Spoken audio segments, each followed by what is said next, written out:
Good morning, viewer. So I believe it's the 3rd, January 3rd. It is January 3rd.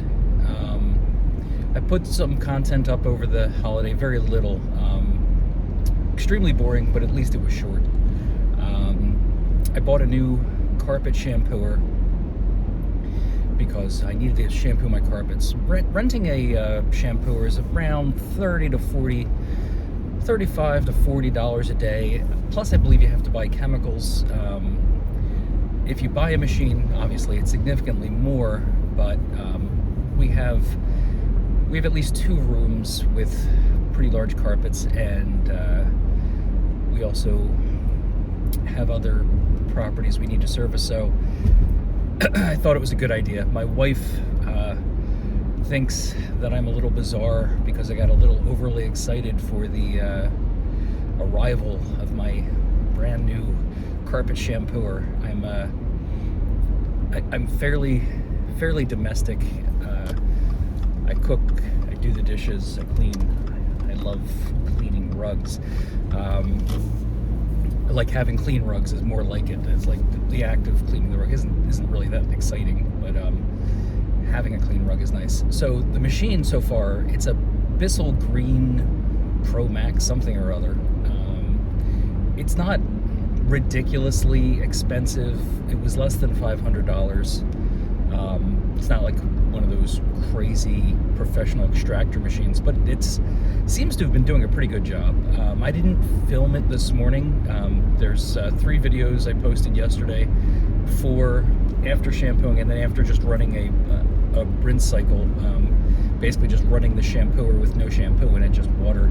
And the rug looks fantastic. Like there's a line.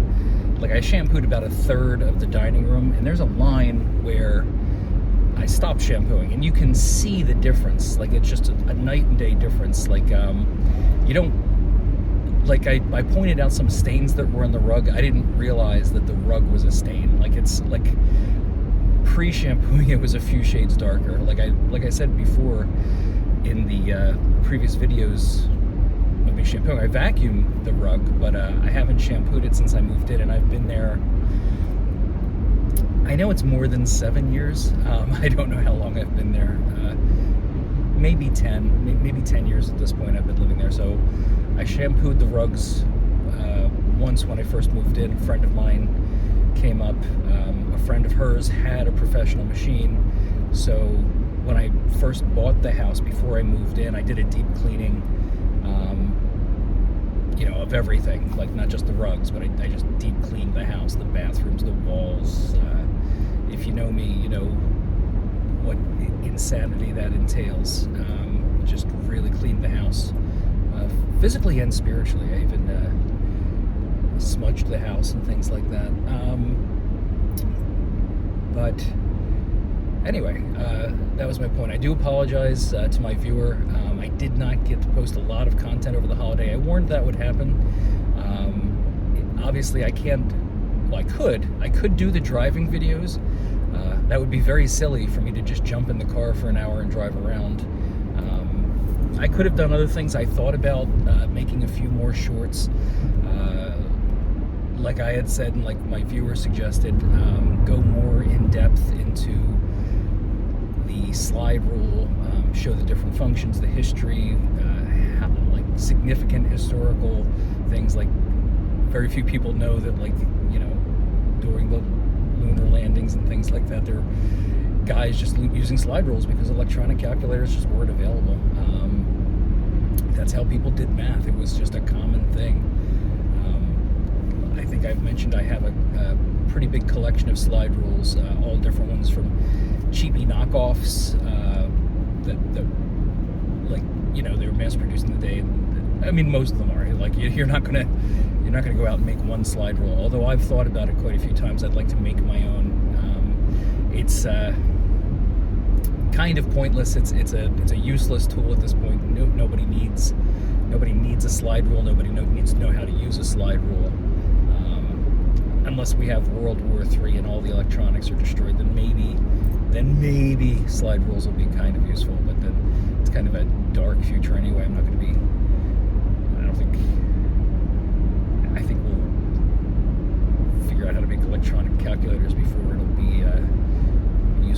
slide rules.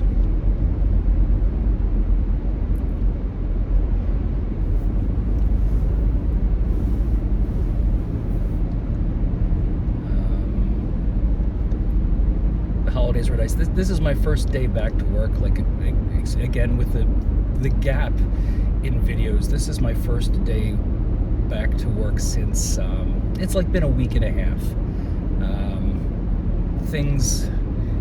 Things that you should do, like, since I wasn't working, I really didn't use my car. So my car sat for a week and a half. It's actually overdue for an oil change. I've got to still get air in the tires. They're not low. They're just under. All four of them are now just under the threshold of where it says you need air in your tires. So I will probably do that. I'll probably do that on my way home today. Wawa has free air, so before I get home, I'll probably top these off, even though I'm going to probably be getting an oil change by this weekend.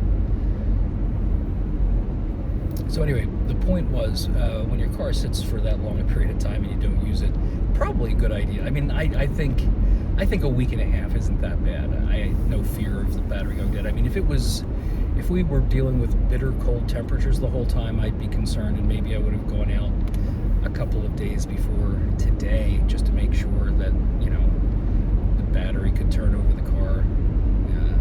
But it really didn't get that cold. Actually, it was pretty nice weather for the bulk of the vacation. Not swimming weather or anything like that, but it was nice. It wasn't like sub-zero like it had been for a few days back there.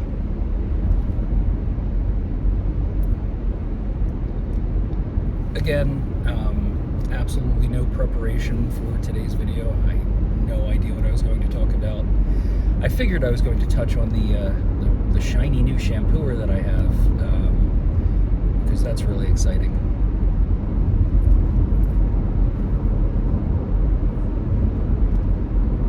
So if any of my viewer needs their carpet shampooed, I have one now. It's probably going to take me my back locks up pretty easily. I'm very poorly constructed, so in doing the two shampooings, I did a lot of stuff yesterday. So back when it was storming a couple of weeks ago,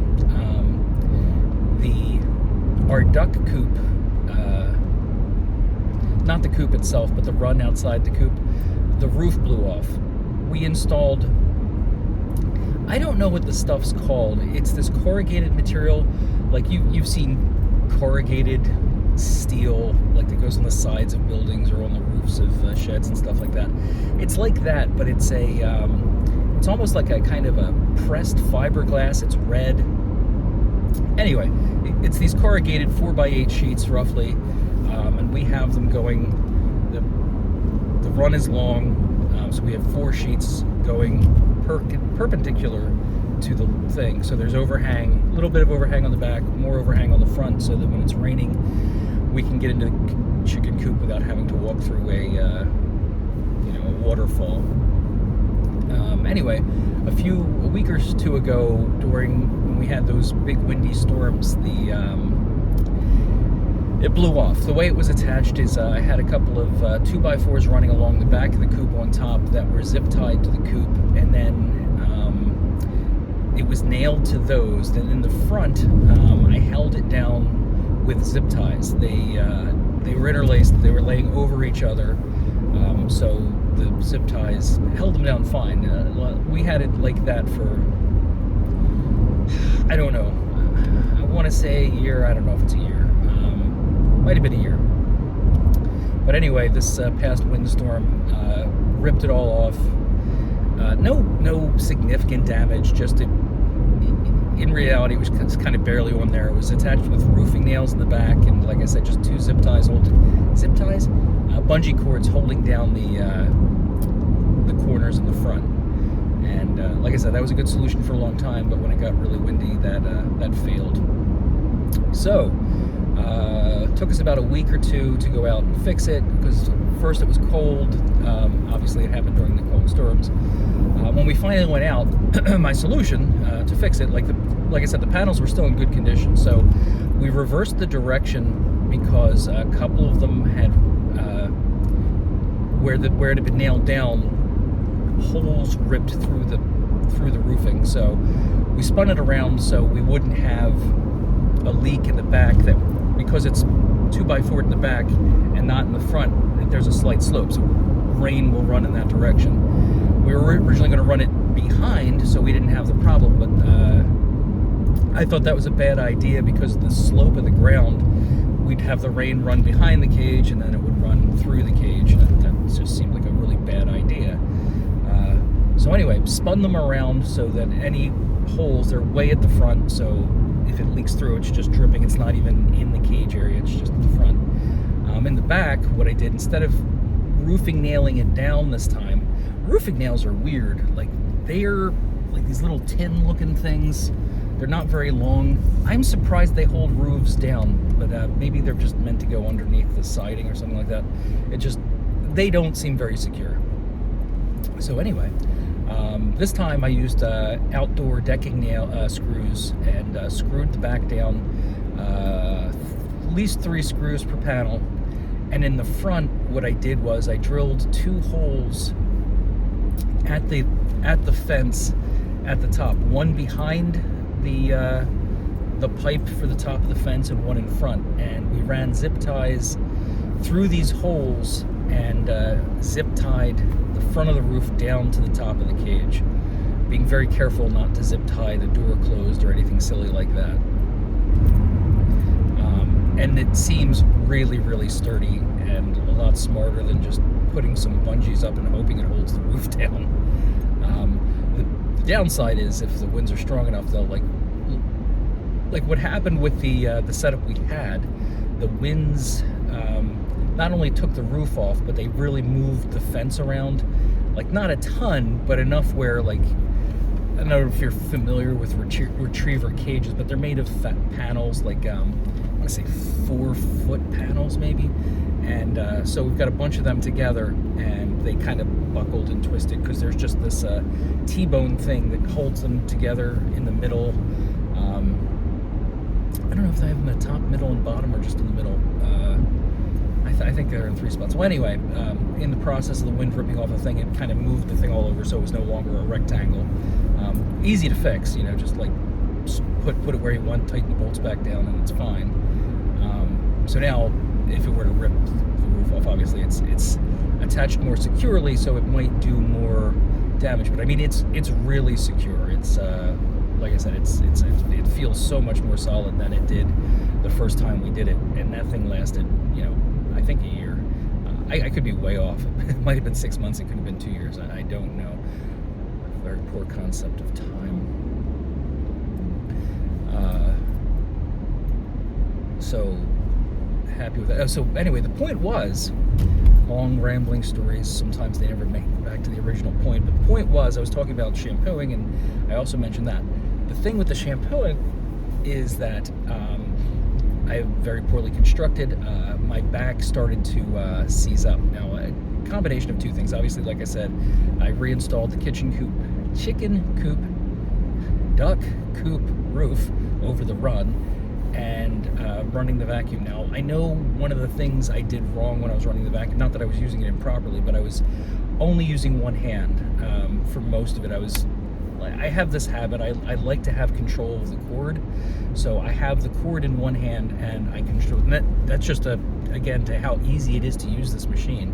I could use it with one hand. It doesn't have, I don't think it has power drive. I used to have a vacuum with that, like you would push forward and it would engage a motor. Useless, excuse me, useless technology. But when I was a young kid, they had these vacuum cleaners. When you would push forward, it would assist, meaning it would drive the vacuum forward, and when you would pull back, it would drive the vacuum backwards. I mean, it's not that hard to push a vacuum cleaner. Why they made this technology, I guess it was a selling point, but I haven't seen it in a long time. It may still exist. It may be built into every one and they just don't advertise it anymore. I don't believe that's the case. But the point is, I was using the shampooing machine with one hand, and it's not extremely light. Obviously, it's a shampooing machine, which means I've filled it with hot water. It's got like motors and things like that. Like, it's easy to push, but because of my back condition, first thing that morning, I went out and fixed the chicken coop, and then I did a double shampoo while using the machine with one arm. I tweaked my back. So the point is, I only got 1/3 of the dining room completed. So when I get home today, I'm actually going to go over the same area again. Just because if you saw the video, the second bucket of water came up. It was much cleaner than the first one, but it was still significantly murky. The rug looks fantastic. It looks clean. So I suspect that when I come home and I go over it again, this time with shampoo, I may do it twice. I may do it with shampoo and then do the same thing I did, go over it again with just hot water to remove any shampoo residue that might remain. But hopefully it comes up significantly cleaner. I just the way I am. I want, like, if I'm still pulling dirt out of the carpet, it makes me feel as though it's dirty. So I want to keep going until the water comes up very close to clear.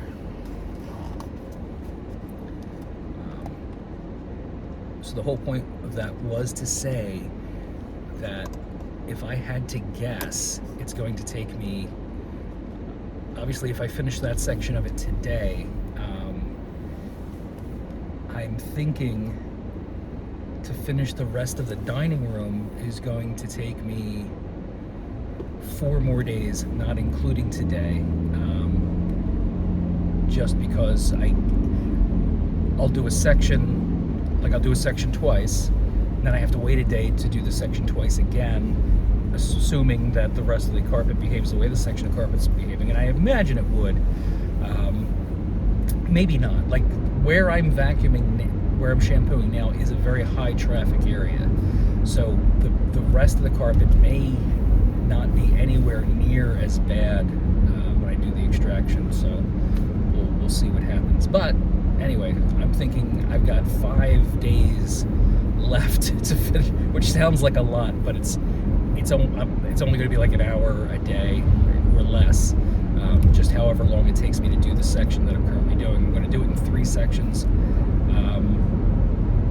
It's actually the largest section I think I just did. If I break it into 3, that section ended up being pretty big. The problem is I got some heavy furniture in there I've got to move, so I can't really move stuff around until someone gets home to help me. But like I said, today I'm just going to be doing that one section again. So if I'm doing 2, yeah. So I'm thinking 5 more days for the dining room. The parlor is a much larger area. That may have to be done in quadrants or octoids or something like that. It's a weird shaped room. It's a weird shaped house. You can't really tell it from the videos, but the house is very bizarrely shaped. A lot of 15-degree angles throughout the house. The parlor is shaped really weird. I think I went into this in a previous video. The woman who designed the house, they had a boat, Chesapeake, and they designed the house to be like their boat, so you can get to any room without going through any other room. Long hallways, that kind of thing. Big open spaces, like the parlors. It's big. Very, very big. The dining room is smallish. Like, if you saw that on the video, you know what size that is, kind of visually. I guess smallish compared to other rooms.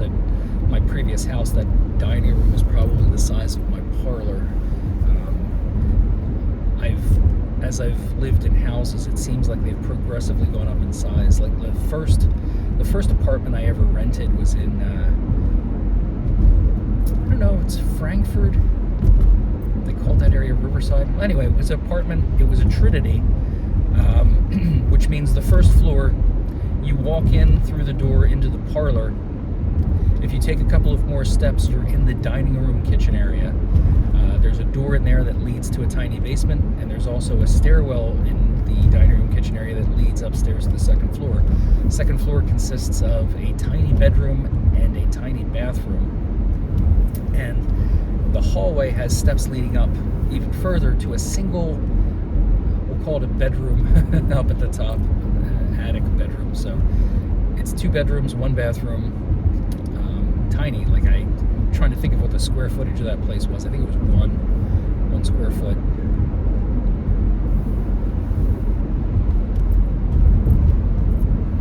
Anyway, that was the first place I lived in on my own.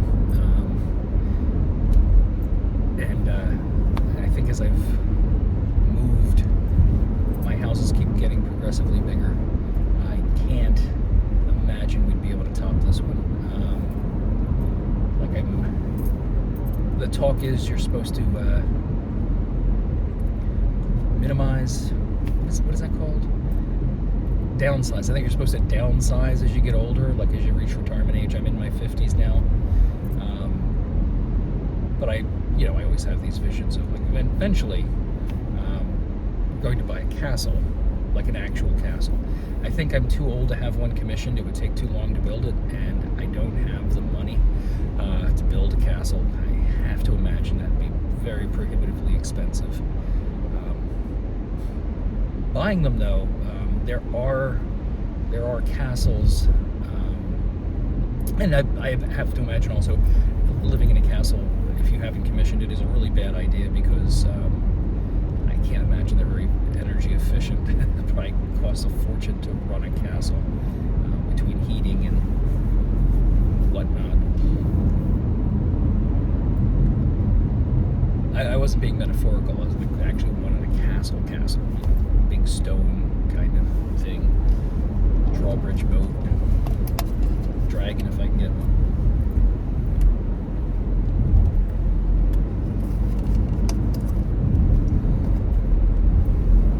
But as I get older, I'm torn. Large houses require a lot of maintenance, and when you have multiple cats, a couple of birds, some ducks. Ducks aren't in the house. They used to be when they were new ducks. We kept them in the house. That happened up until we used to keep them in what we call the party room downstairs, and we kept the ducks down there until one day we went out. Now the ducks had grown. We had a dog shelter and some fencing, like kind of the kind of fencing you would either put a puppy in or a small child to keep them, like, in a little play area on the floor. So we took a corner of the party room and we put the dog shelter in it. It's a plastic dog shelter, clicked together, top and bottom plastic. So that was their nesting area. That's where they would sleep at night. And then we had newspapers and such on the floor. It was a tile floor, so we could put down newspapers and straw on top. Pretty easy maintenance. But as they got older, they eventually got the ability to just hop out of the pen. They're birds.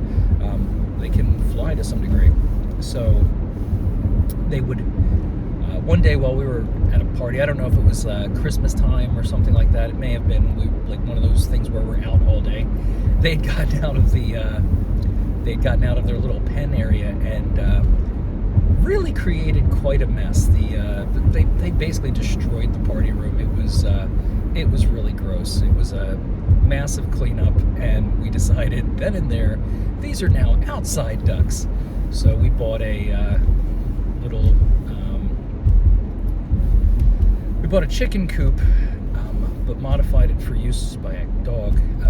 Modified it for ducks. I think we modified it. I think what we did was I think we expanded the nesting boxes, and we modified the ramp so that the ducks could use it. Chickens have a easier time navigating the ramp, so we widened the ramp. I think we decreased the angle by making it longer so that they could get in and out of the coop. They're the only modifications. It comes as a kit. It's pretty sharp. You build it. It looks like a little red barn. It's got nesting boxes that you can open from the outside, look down into the nesting boxes, collect eggs. I don't believe they use them for eggs so much. They just use the floor.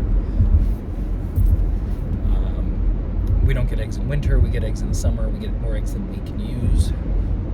It's weird. I just started buying eggs again. I don't like to buy eggs because we have ducks. And if I were I don't want to say less lazy, but it comes down to that.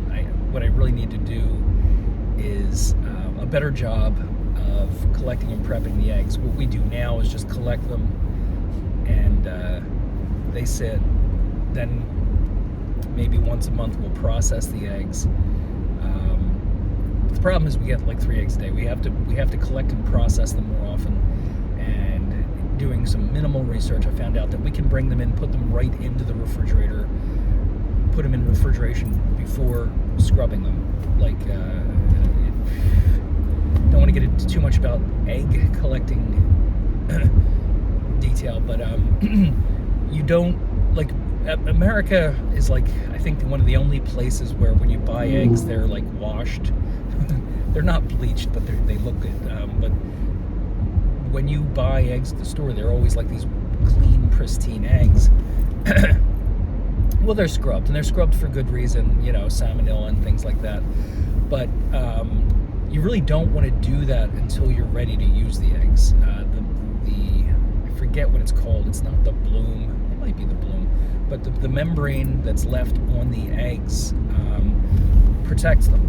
The shell itself is very porous, so when you clean the egg, you're speeding up the process of it decaying because it's now exposed to the air. So I've looked at different ways. One of the things I do when we start getting eggs is I pickle eggs. I hard boil them, and then I pickle them in not a fermenting solution, just a vinegar pickle. So I use generally I'll use red beets. I think there's some sugar, salt, spices, things like that, garlic, blah blah blah. Boil this concoction. I can give you a more detailed recipe. Maybe I'll film it the next time I make my deviled eggs, pickled eggs. I make that mistake a lot. But when I do them, I generally do like about 5 jars of pickled eggs, and that's one of the things I'll take with lunch to me every day. They're great for snacking. If you like pickled eggs, if you don't like pickled eggs, it's horrible.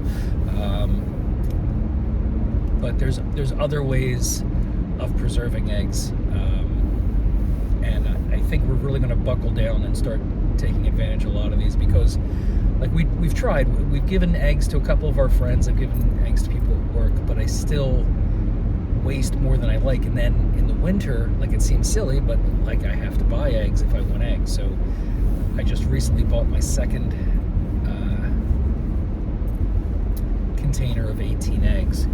Gone through some of them already, but it's funny when I during the summer, spring, fall. I even hate buying like breakfast sandwiches at McDonald's or places like that, because like, I've got all these eggs at home and I'm buying an egg sandwich on the road. I feel guilty. I feel wasteful.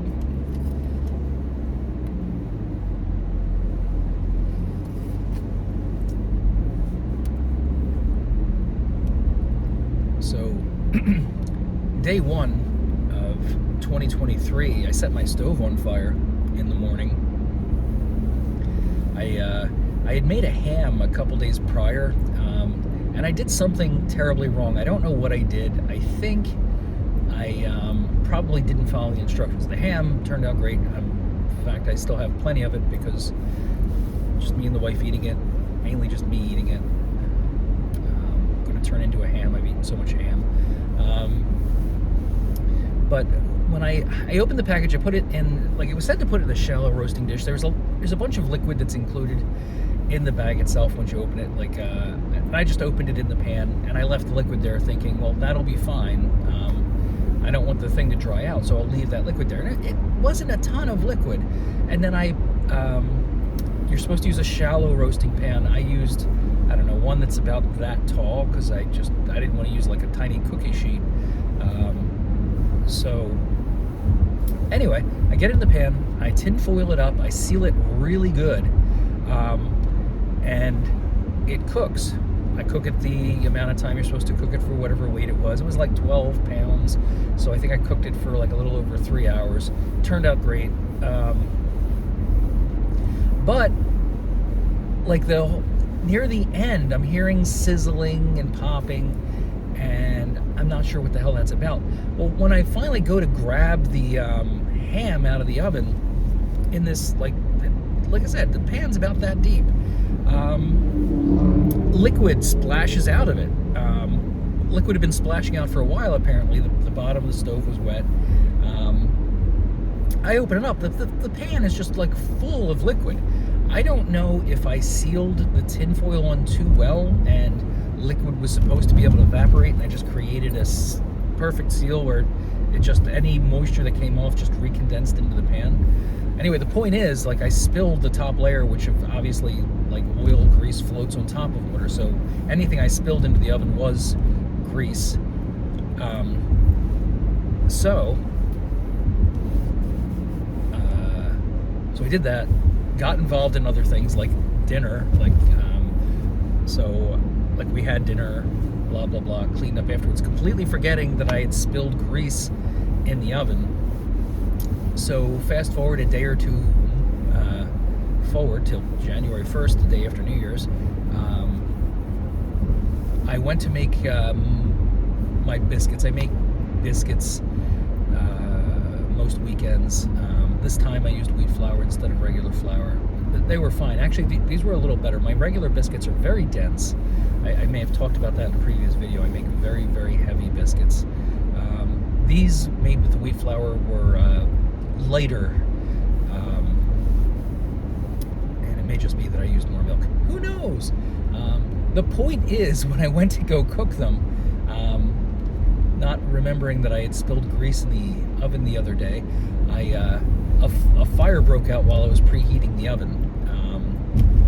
So, like, you can see it, you can smell it. I open it, there's a fire burning. So,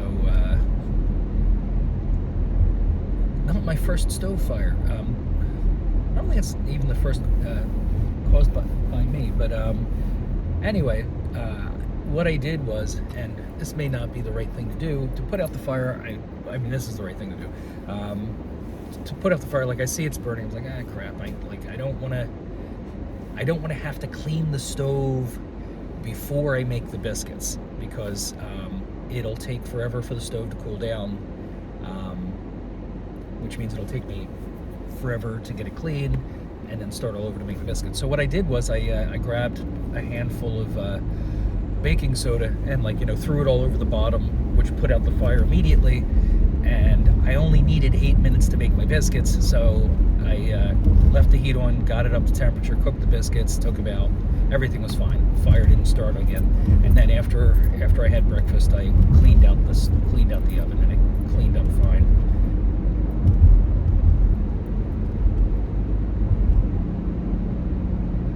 Not sure that there was a point to that I'm supposed to wrap back into anything else, but anyway, yeah, day 1, 2023, set my stove on fire.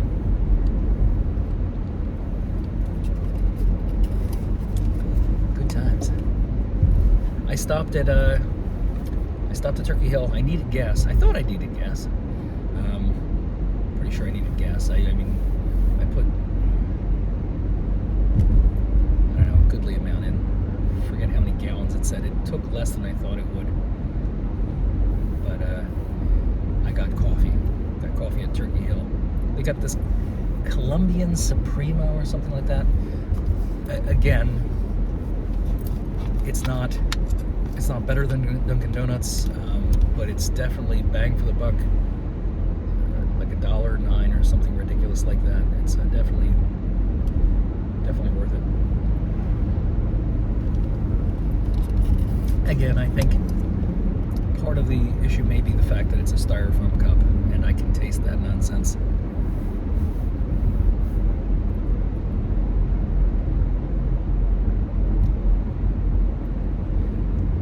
I don't know if it's an algorithm thing. This is completely unrelated to anything I was talking about.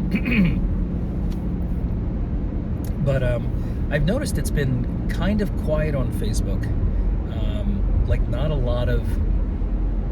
a lot of my friends have the level of activity they normally do, and that's been true of me as well because of the holidays, like running around and stuff like that. But it was a noticeable dip in activity. Like, I get notifications about a lot of things, and like, I think yesterday it might have been over the course of the day, single-digit notifications about people posting stuff and things like that, and it really felt more like an algorithm change than a drop in activity. I mean, both are probably true. I'm just saying the amount of decrease, probably healthy for people not to be on social media as much as they are, but crazy how addicted you get to it, like the scrolling, especially if you ever get in those reels, there's so many, like, the most annoying part is these people that make this nonsense content. It's infuriating. Like, it's like, wait till the end, or I can't believe she did this, and there's nothing there. It's like just someone doing a normal thing, and then someone going at the end. It's like, why? And like, your dumbass watches it, and some people, I have a friend who, like, he'll watch it again thinking he missed something. It's like, no, it's bait. I don't know what they're getting out of it. If they get happy because they wasted your time, if they're getting views and it helps them in some social media way, or like, there's no ad attached to it, so I don't know how it could possibly be monetized. But man, it's just infuriating because there's these interesting reels, like every 20th one has some like pretty good content where either someone makes something, or they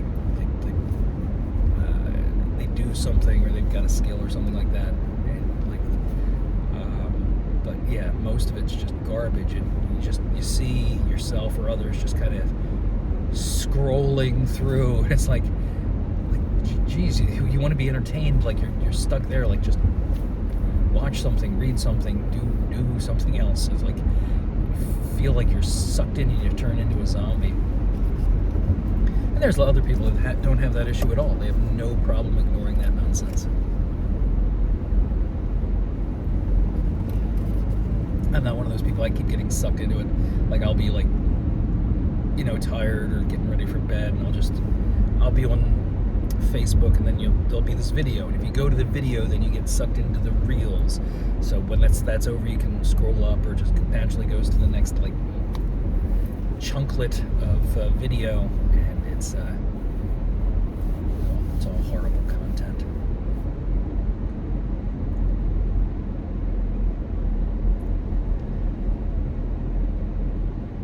I'm dreading my first day back after the week. I was dreading this morning. I actually had trouble getting to sleep last night, which is unusual for me. Like, I'm like, in less than 7 minutes, usually when my head hits the pillow, I fall asleep. I think it's one of the few things keeping me alive is my ability to fall asleep. But it had trouble falling asleep, really dreading going in. Really got to rethink the way I do my job this year. I don't like the way last year went. There's a lot of issues at work. I can't get into any kind of detail, but I really wanted to spend time over the holiday revamping my process, and I didn't. I did other stuff instead. I have to apologize. I'm a little stuffed up. I'd pause this, but then I'd have to stitch two movies together, so just look away for 10 seconds.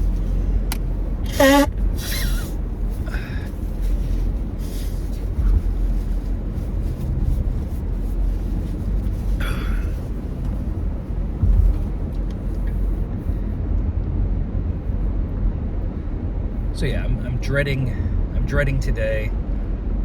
First day back. There's lots of people with projects that want me to be involved with them, having to do with how things went last year at work, and I don't know. It seems like we rehash these projects over and over again, and there's too much looking at what happened long after the fact. Like, one of the things we're going to review is all the, let's just say, all the jobs from last year that had issues. You know, from January all the way through December, and it's like, it's not great way to do it. Like, you're trying to analyze something that happened 12 months ago when you're looking at the ones that happened in January. Like, we've always said, like, why don't we, I've been a proponent of this. Like, if you've got time to analyze stuff for the whole year, we had time to do post-mortems at the time the jobs went bad. Like, why would you wait an entire year and then say, we've got to analyze this? We knew we had issues the whole year, and over multiple years, multiple people have suggested post-mortems. Like, even beyond postmortems, time studies, like active live job management on the floor. None of that ever happens. But then you want to have a giant project where you're reviewing stuff where even some of the people that were involved aren't here anymore, and it bothers me. And I think that starts on the 5th, and I'm seriously thinking about opting out of it, only because it feels like it's going to be another one of those projects that doesn't have the bang for the buck. I feel like I'm going to get a lot of work doing data mining, and it's going to detract me from doing what I need to do to make sure that some of the stuff that happened last year doesn't happen this year. I mean, I should go into it positive. I try to be positive most of the time, but I'm getting older, and when you've been through a bunch of the same things over and over again, it gets frustrating. But I'll step away from that. I really don't like to talk about work, at least not in this forum. So, you know, like just that little bit is probably enough to annoy someone if they watch this and say, that's not the right attitude. Yeah, well, it's early. Halfway through my first coffee. I'll brighten up as the day goes on.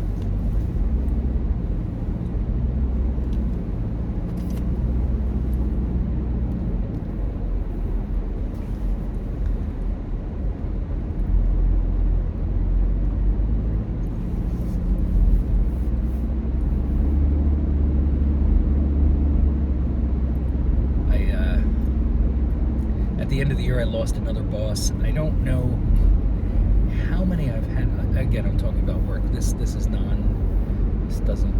really matter so much. But since I've been there, I think I've had 6 or 7 bosses. The position that's directly above me is has been historically a position with high turnover.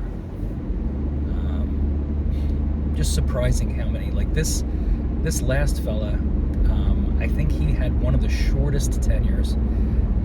I don't know if anyone's had a shorter one than him. I already have a new boss. He already worked with us, so he's just moving into that position, and he's going to backfill. Although when they sent out the notification, they called him interim. That may be just until they see how things go, because I got the impression he was just going to be the boss.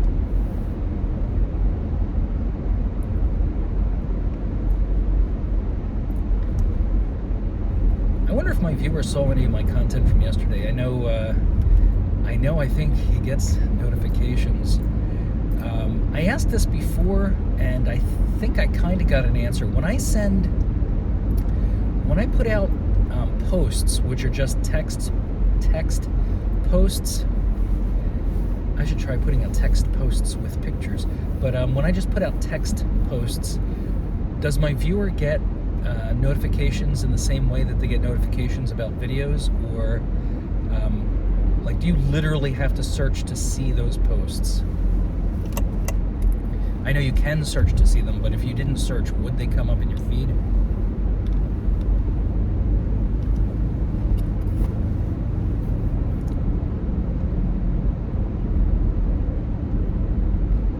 Being the content provider, you'd think I'd know the answer to some of these questions, but I don't.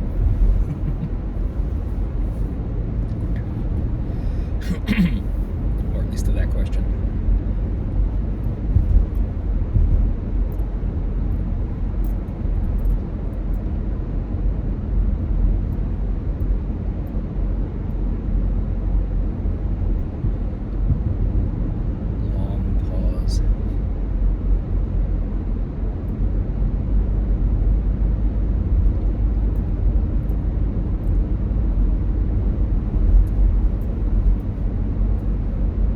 I don't know if I covered this in another video. It's been a few years since we've done an actual vacation. We've taken time off from work, generally to do stuff around the house. It gets, like, once you have kids, and especially once you have like livestock, like ducks, it gets harder to take an actual vacation. Back when I was turning 50, we had this, we had planned on going to Europe. We hadn't really been to Europe since our honeymoon. We did a ancient civilizations tour of the Mediterranean, which was really cool. Like, we went everywhere. I mean, it was crazy. We absolutely went everywhere. Greece, Rome, Athens, Cairo, Egypt, Alexandria, Capri, that place that was destroyed by the volcano, Pompeii. I can't even list all the places we went. It was this incredible cruise that just went all over the Mediterranean, hit all the continents, hit like almost every country. Like we saw all the things, you know, the Parthenon, in Rome, we saw the Colosseum, I forget what they call that walkway.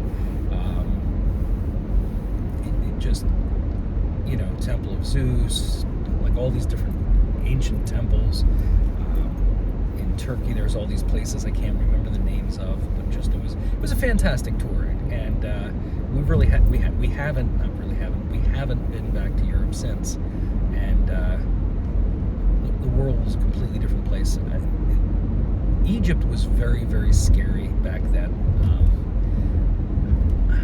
I really should just do a video on that, but it was a very scary place, I guess, because it's always been like this. Like, American tourists, they want to keep you safe, but in the process of keeping you safe, they make it very, very scary. Some of the stuff, like, you know, you're zipping down highways at like 100 miles an hour, surrounded by armed jeeps, like kids though, like clearly teenagers, very young kids with machine guns in jeeps. They would take turns, and as we were riding the bus, like we were going to the pyramids, one jeep would go ahead, block the streets so that we could just plow through. The bus did not stop from the point it left the port to the point we got to the pyramids. It was like a straight run till we got to destinations. They wouldn't stop for stoplights or anything. It was that set the mood, and then there was a bunch of other stuff that happened. Like I said, I'll get into that in another video, because that deserves like a long segment, because it's really, really interesting stuff. The point being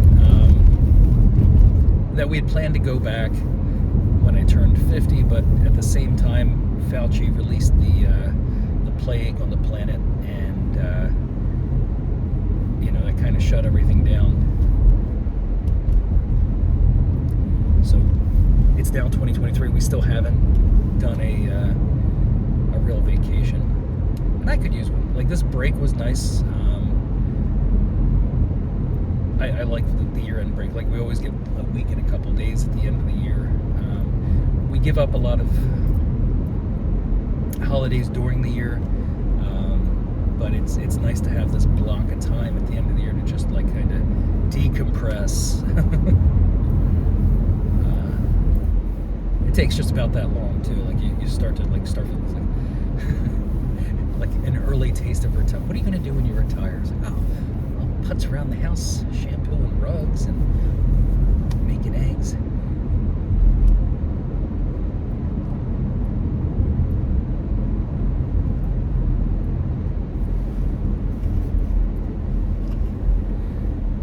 Funny, back to the shampooer.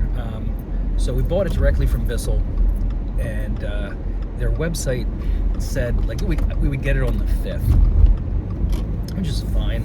I wanted to pick it up at the store, but like no stores carry it. Like they carry it, but you have to order it in. Like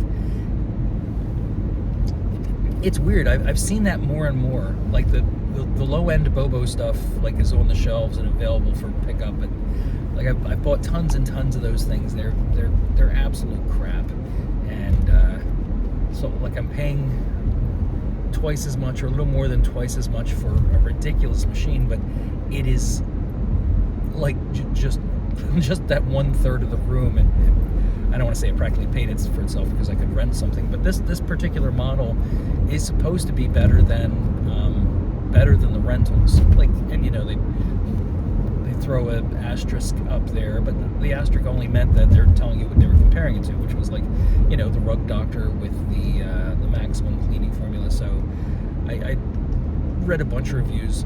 Any product out there that has tons of reviews is going to have some 1-star reviews too. Some 1-star reviews I don't think are deserved. Like you give a product a 1-star review because of the company that delivered it and how they handled the package. Companies can only do so much to protect the product, and then you're going to have some DOAs. I don't know if I should accept that, but I do. Like you make enough of something, some of them are just going to come with things disconnected, or you know there's going to be some kind of problem. Like there's going to be lemons, and that happens. So if you've got thousands and thousands of reviews, if you've put out tens of thousands of products, someone's going to get a bad one, and the people that get the bad ones are more likely to write a review. Like I think you're more likely to write a review if you're not happy about something. I think there's a personality type too, even if the thing's fine. Some people just want things to complain about. I will probably write a review. I want to finish the vacuum shampooing the dining room and the parlor, and if things continue to go well, I will go onto their site and give them a review of what they deserve. At this point, it's definitely a 5-star review. I'm really happy with the machine. Like it definitely has great suction power. It has I know I vacuumed that section of the carpet, shampooed that section of the carpet twice down, and it's still dirty, but that's just because I had an extremely dirty carpet there. Like I said, we track mud in, so the hair that's coming up out of the rug, that baffles me, because it's like I don't know what that is. Like I said, I vacuum in there. I vacuumed before I shampooed. I'm just pulling up these fibers off the rug. I think it may be that even though I shampooed it once, however many years ago, I think this one just may be a stronger vacuum, and I may be getting that original nap that just never got pulled out of the rug from the original install of the carpets. So just all hypotheticals. I don't know if that's the answer, but I will definitely make a point of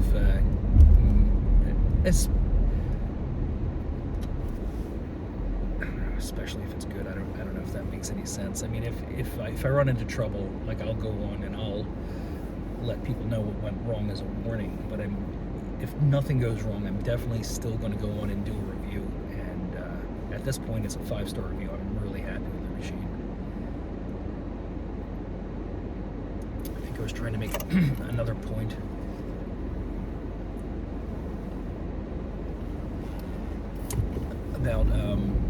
Oh, so yeah, when I bought it through Bissell's website, they said it was coming on the 5th, and then it was going to after we bought it, and then we started doing the tracking. It said it was going to show up on the 1st. I was like, oh my god, that's fantastic. But it's coming in parts. It's weird. So I guess there's at least, we bought a bundle. So what we got was the machine. The machine comes with a hose, a brush, the machine itself, and some sample soaps. So it's looking like about 3 uses, like three little containers of carpet shampoo. Each container seems like it's about one go, because you fill the cap twice, and it's about 2 capfuls of the cap's pretty big. It's a cap like that. You're supposed to add 2 capfuls into the thing for deep cleaning, and that's what we did. So yeah, I've got three samples. There's, I forget what. Oh, there's I guess a crevice tool, which is coming separately, and a box of chemicals that's coming separately. So as the bundle, I don't know, we might have saved a couple of bucks by buying the crevice tool, the chemicals, and the machine. So anyway, the machine was supposed to show up on the 5th. Then I saw that it was going to come on the 1st. I got like really excited all day long. I'm pestering my wife, like, where's my box? Where's my box? Where's my box? Because I'm a child. It didn't come on the 1st, but it did come on the second, yes. So we got it yesterday, which is fantastic. Like when we bought it, they said we wouldn't get it till the 5th. We got it on the 2nd, which is great. That's why I've used it already.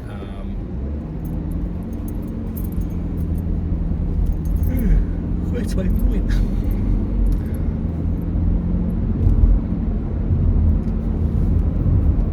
I guess that's it. They under-promised and over-delivered on the machine. Like, and I'm glad it came with the sample, because, like, if it didn't come with the 3 single-use shampoos, I definitely would have ran out yesterday and bought some chemicals so that I could use my brand new shampooer.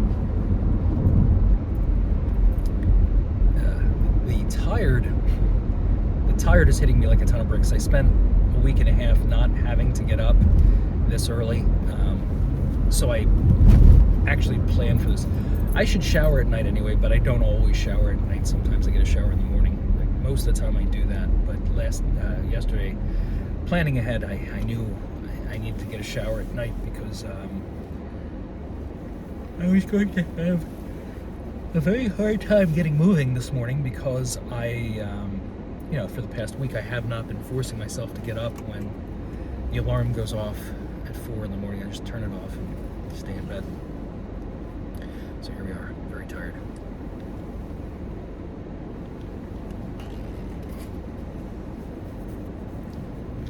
I was actually going to pack a lunch last night as well, but I didn't. But I had plenty of time this morning since I had already gotten a shower.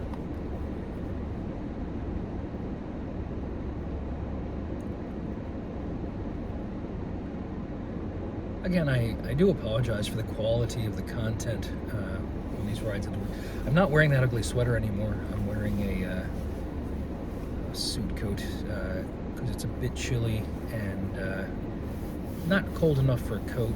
It's about 50 degrees outside right now. It was 40 something when I left the house.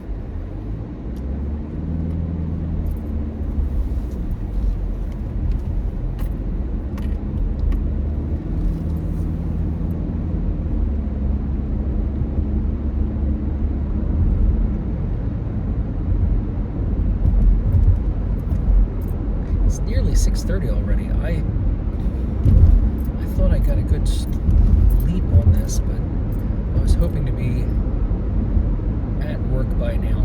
If I had taken the highways, I would probably be at work by now. I'm not too far away. Like maybe 10 minutes from where I turn the camera off, which isn't too far away from where I work.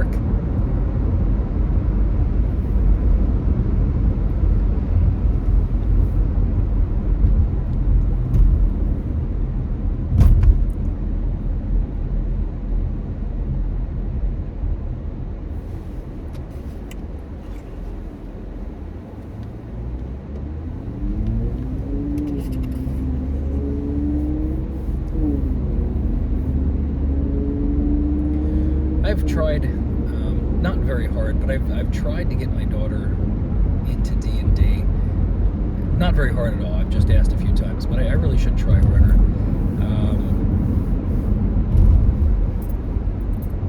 For various reasons. Is this where I turn? I'm going to turn here. Hopefully this is where I turn. It looks right.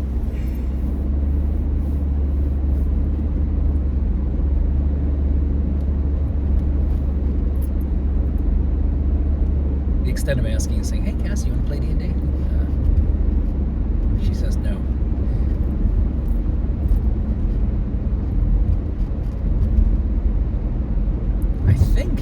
I think my viewer has played with his kids a couple of times. Maybe I should kind of try to work that in, get all of us together and just play a small pickup game, something simple like Blizzard Pass. A single, small, self-contained, one-off adventure, which are very, very difficult for me to do. Everything has to be epic, sweeping adventures with me. Everything has to be interrelated.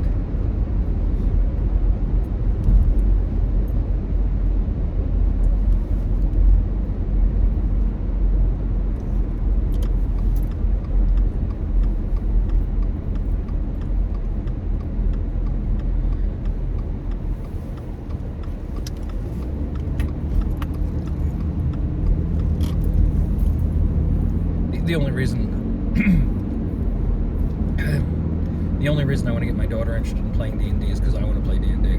It's really completely selfish. And I figure if she gets into it, that gives me an excuse to play or DM. DMing is where I like to be. I like to DM adventures. I like playing them too. I can't tell if you guys are gonna stop. Yay, you did. But I like DMing.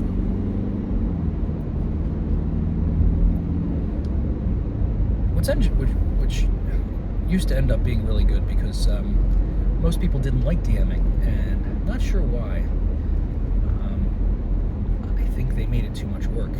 I have a very good philosophy about DMing. Never it's a kind of a twist on the never let the truth get in the way of a good story. Never let the rules get in the way of a good story.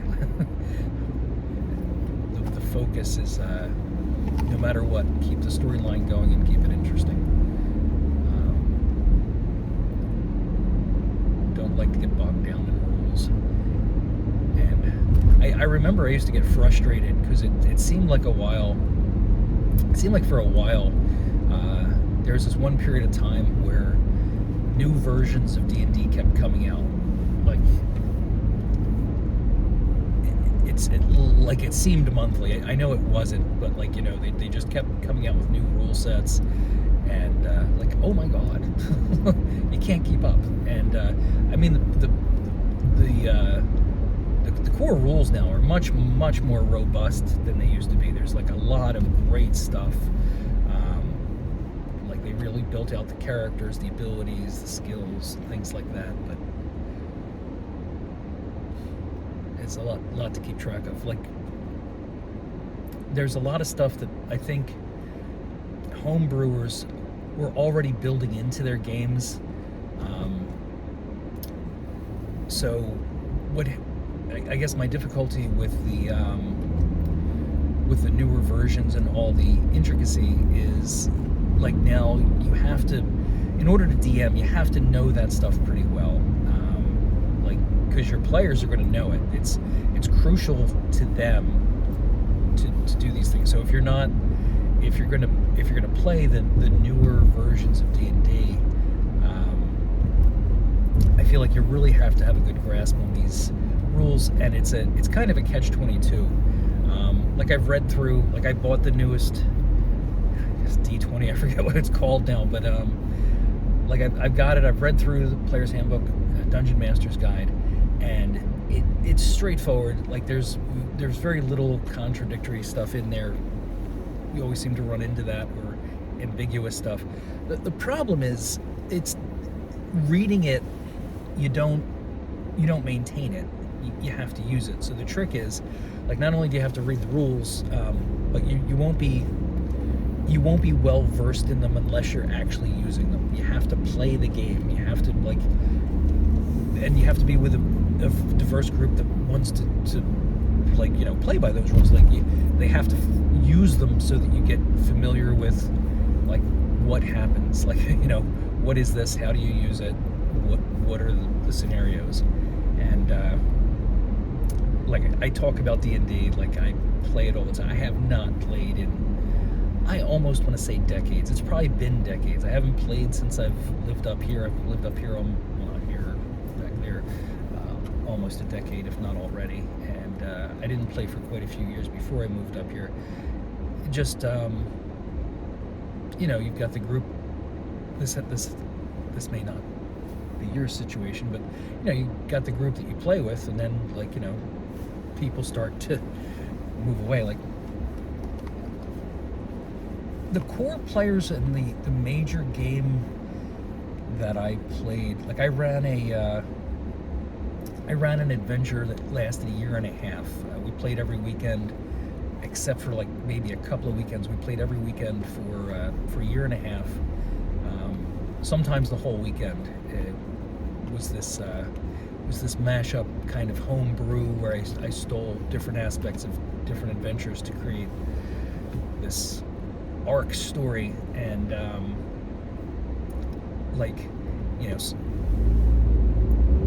couple of the players ended up getting they got divorced, and then one player, we don't even see him anymore. The other one, she lives in the Carolinas now.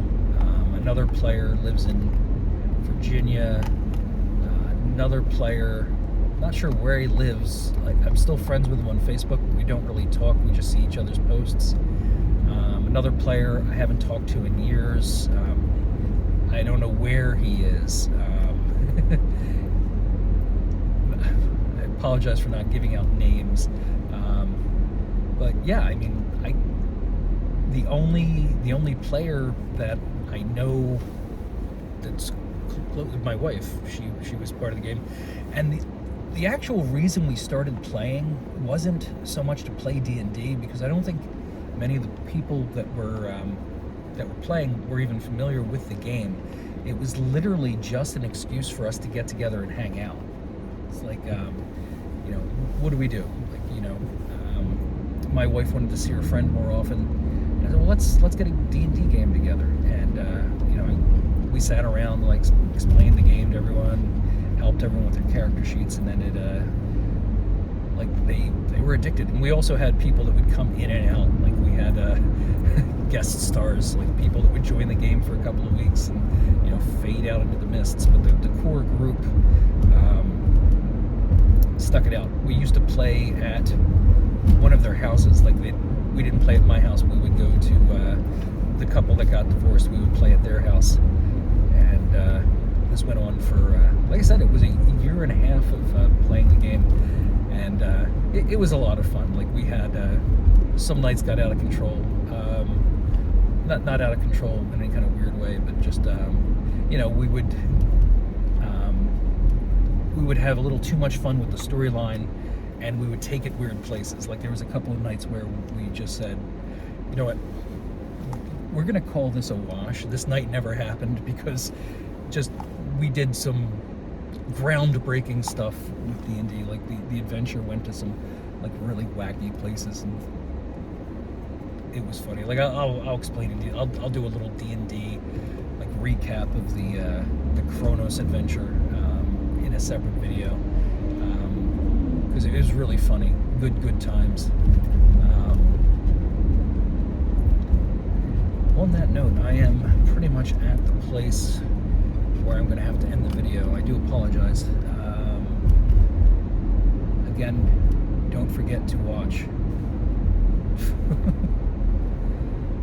Have a wonderful day.